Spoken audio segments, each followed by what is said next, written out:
No problem. Portishead Glory Box live. Glory Box, okay. Boom. Okay.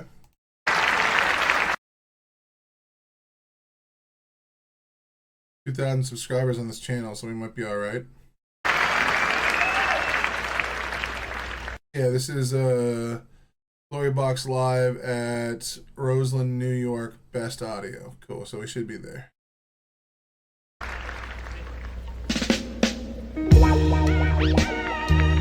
Whoa!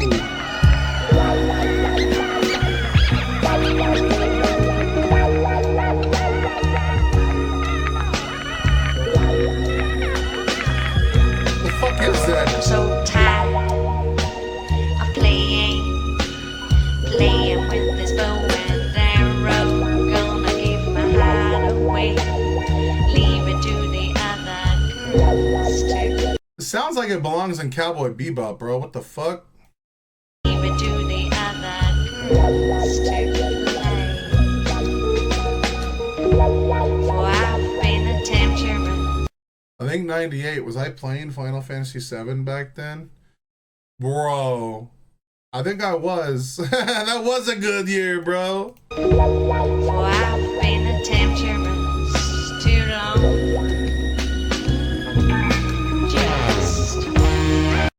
What the fuck? That was gangster. It almost sounded like that instrument farted, bro. It was so fucking raunchy, dude. That was crazy. Just give me a reason to love you. Oh yeah, you could, yo, give me a reason. Like, come on, bro. You could do some blues, some metal. Oh man, I want to see like a Frank Sinatra style cover of this. That would be fire, dude. Give me a reason to be.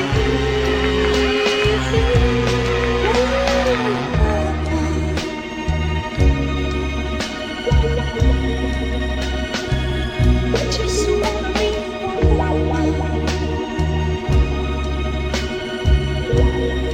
Yeah.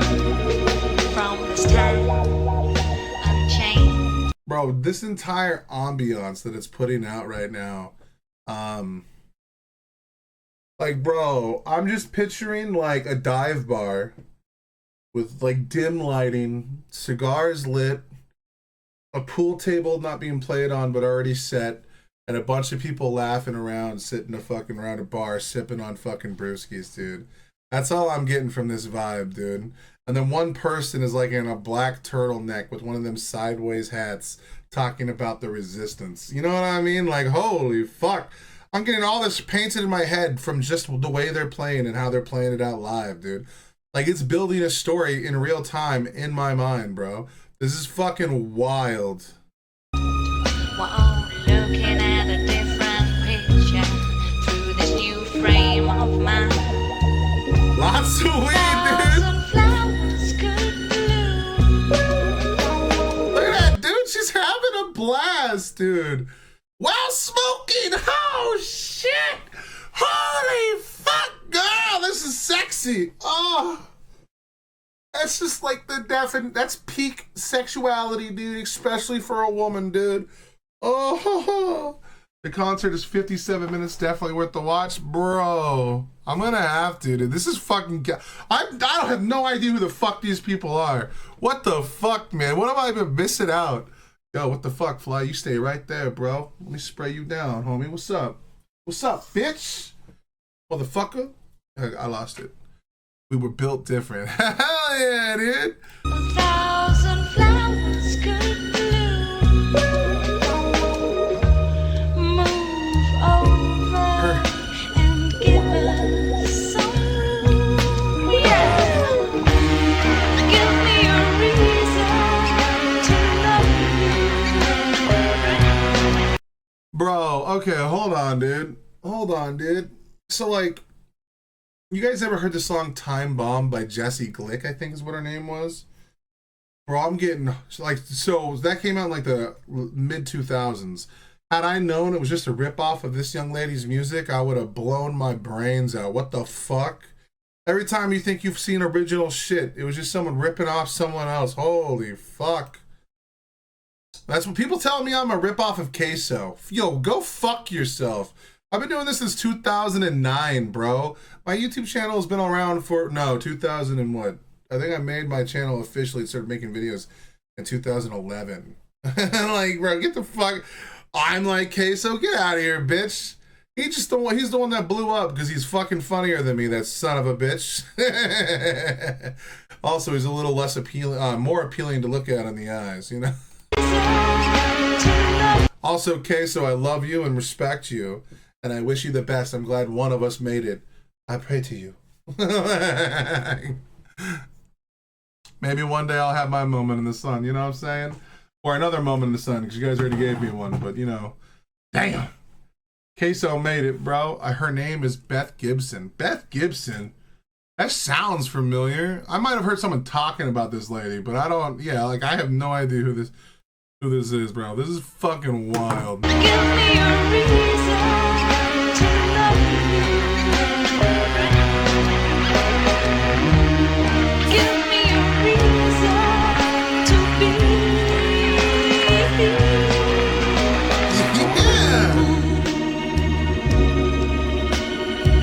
Man, I miss the fucking 90s, bro. Music was so vulnerable. Like, so much emotion was put into fucking everything, dude. And it wasn't just about a showmanship or like a showcase of skill. Like, unfortunately, pioneers of the trip hop. Okay. Okay. But like, dude, there's so much personality in everything that we're listening to. Not only is it easy on the ears and sound good sonically, but like there's so much raw vulnerability to what she's putting out there too, even if it's just a show and she's fucking around smiling. Like she's wearing so much on her sleeve right now, and it's awesome. And you saw that really prolific in the grunge scene, where you know, bands like Nirvana, which unfortunately are overrated at this point, even though they are to me one of the greatest bands to ever exist, and I'll fight anyone on that hill. Along with Alice in Chains, you know, we saw Bush come out and make a lot of good shit too. Pearl Jam, Soundgarden was fucking legendary. And then of course eventually it became like commercialized, and then in the 2000s we saw like, unfortunately, the radicalization of how you can commercialize grunge with bands like Fuel and their song Hemorrhage. Even though it sounded, you know, sonically good to the ears, it was manufactured to be that way, which grunge was like an answer against that stuff. But the 90s had like such a personification of self, but like the self wasn't like the center point. It's hard to explain because nowadays, even Hole, yeah, Hole was good, wasn't? And then Garbage was in there too, though I didn't really. Oh, and No Doubt, dude, No Doubt mixed a little ska with a little bit of grunge with a little bit of pop. It was such a cool fucking style, dude. I remember No Doubt. That shit was fire as fuck. I don't like Quentin Stacy's like original music outside of that, but dude, it was just a crazy time. But like nowadays, music feels more selfish. Like we have more access to artists than ever. Like, you know, like Ren is proof of that. Like Ren puts his entire life story into everything he does. But Ren doesn't feel like he fits in as well. Just like Ren's music, I'm gonna say this and it's gonna, I'm sorry, is a tad bit selfish. Sunday morning, yeah. Ren's music is a tad bit selfish, because a lot of Ren's music is about his story, you know, and he makes that, you know, noticeable. But like if you were to like talk to other artists that are making music now, all of it is about them constantly. All of it is about their problems constantly. And help, like I said, even Ren is a tad bit selfish. Now he's giving in so many ways, but his music still fits more into like a modern, how do I say this? Like a modern sonic vibe. But when you go look at Romain's music, even though he's talking about himself, he's like abstracting himself from his own music. From the songs that I've heard, you know, music from the 90s had this really good way of telling you a personal message without saying, this is my story. And it's not like an insult to Ren because his story is worth telling. He's one of the few artists out there that have a truly captivating story that is worth listening to. So his music demands that you stop and pay attention to his music through and you have to look at it to some small degree through his lens. Now maybe that's just because I don't suffer from some of the things that he puts into his music. So for me, I don't have an actual connection to a lot of stuff with ME and being going through crazy levels of psychosis and stuff. Mine is more just obesity and depression and loneliness and isolation. So mine maybe not map cleanly onto Rin's style of storytelling, but I feel like the 90s had this unique way. Yeah, and even Rin is critical of that. Yeah, you're right, dude. She says no one wants to hear another song about how much you hate yourself. Trust me, exactly.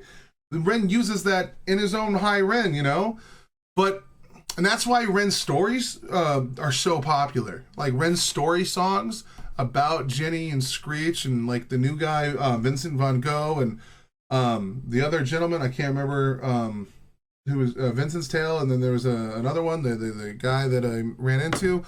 All of these things are Richard's Tale is probably what's going to happen. The cops side of the story, all of these are Ren at his most bard optic performance, where it's not really about him. It's Ren getting to step into the shoes and play a character. And that's when Ren gets to relay his message through a different optical lens. And that's when I think his music is playing on the best cylinders. That's why I think Ren's covers are so good too. Because he kind of has to pull himself away from his worldview to some extent. Now he gets to interject that because he reworks songs to be a little more dynamic in that. But the 90s had this unique ability. Alice in Chains' song, what the fuck was that called? It's one of my favorite songs and I listen to it all the time. Nutshell is literally about a guy being addicted to drugs and feeling everyone's eyes are on him and all these fucked up things. But when you listen to it, none of it sounds like it's about Lane Staley.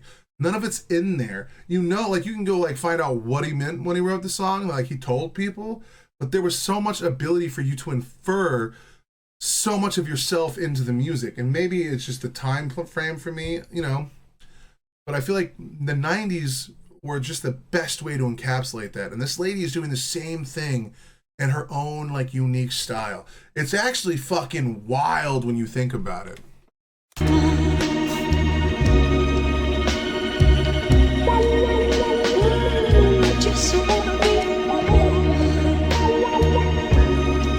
Hell yeah! Oh my god, that cigarette was lit the whole time? Dude, it wasn't even smoking. What the fuck? We're 2 minutes into the song. When the fuck was she hitting that, bro? More mysterious and less... Yeah, dude. Yeah, that's what I'm trying to say. And I know some people are going to hear, oh, Ren's selfish, asshole. And it's that's not what I'm saying. But, well, ate me alive. You know how it goes. This is, I'm not a Mr. Hugbox kind of guy. I just got my opinions. And I'm talking about, genres of music and eras of music. And they all switch and they all change. And it's, but, people will people.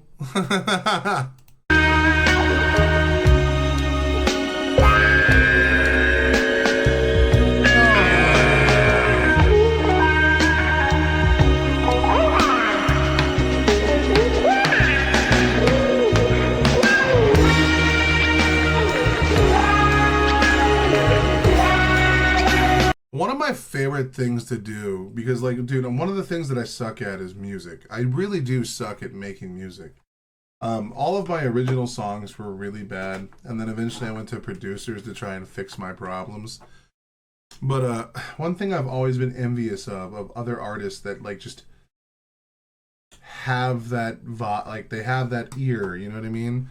You can see that when these men are hitting these notes, she hears it.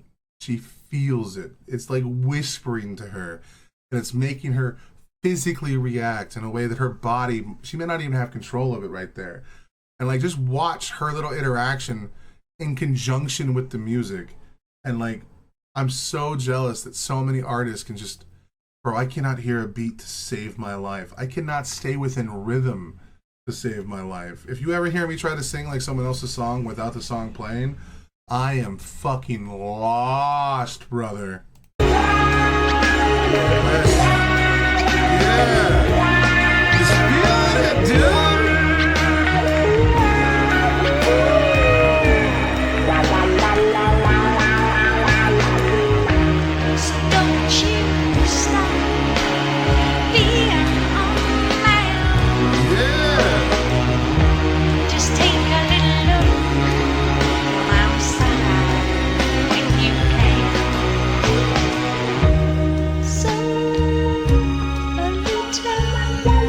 Man, how bad were our cameras back in the day that you see no smoke coming off of this? I want to go back to the day where people like me wouldn't look as horrendous on camera. You know what I'm saying? Where it would hide the blemishes and the acne, and I'd just be like up here like, what up, bro? You know what I'm saying? Fuck!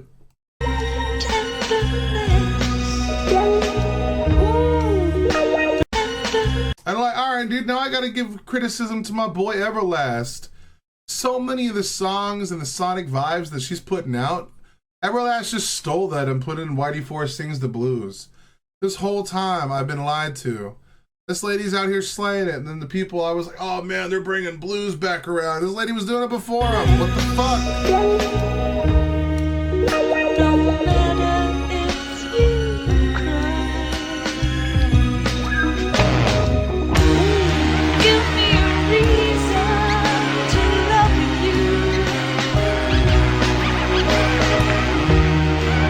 Yeah, look at our homie here, dude. He's just straight up vibing. He's probably high as fuck, dude, and enjoying the fucking show, dude. Hell yeah. Give me a reason to be a woman. The fact that music can move people in so many different ways, I fucking love it, bro. I just wanna be a woman, 'cause it's all I wanna be is all I want. Yeah,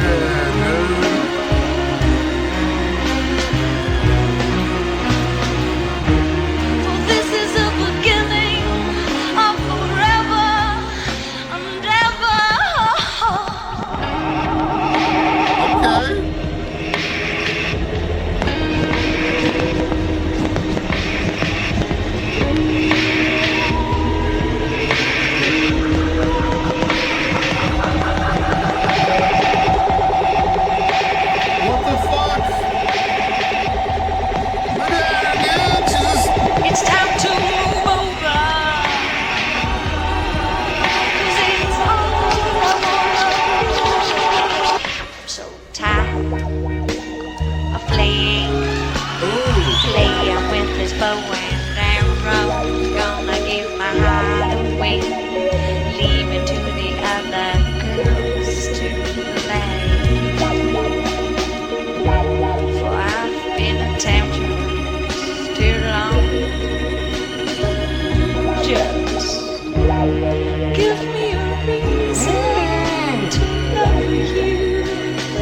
I'll give you all the reasons to love me if you serenade me nightly. God damn, girl. What the fuck? I can't say that anymore. I'm in a committed relationship. Fuck. I'm a piece of shit. Give me a reason to be.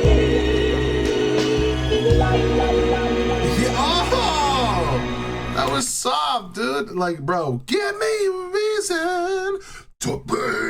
Ah, bro, you gotta go metal with it, bro. That's what I would do. I couldn't do it. I couldn't do it. Oh my god, bro. Hell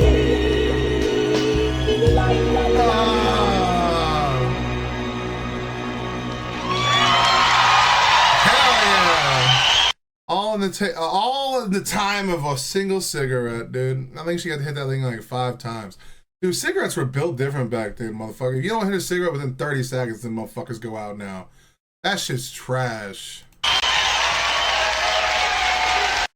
Everything was built better in the 90s.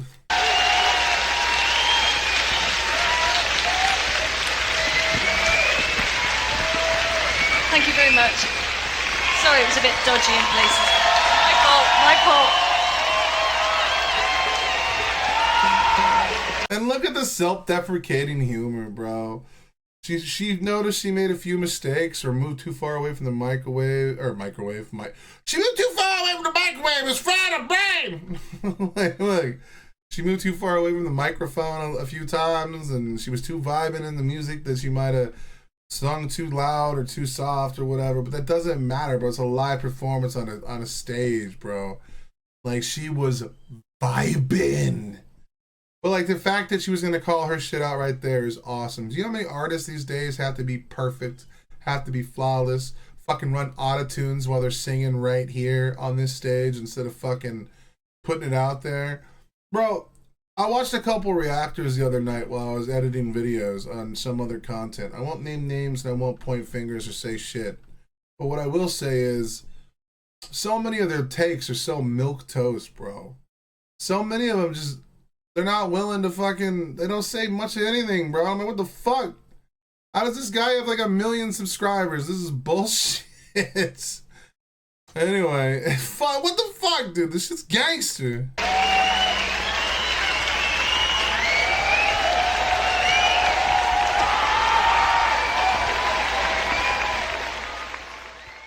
Dude, she still smoke. Dude, I don't look. I do love me a lady who smokes.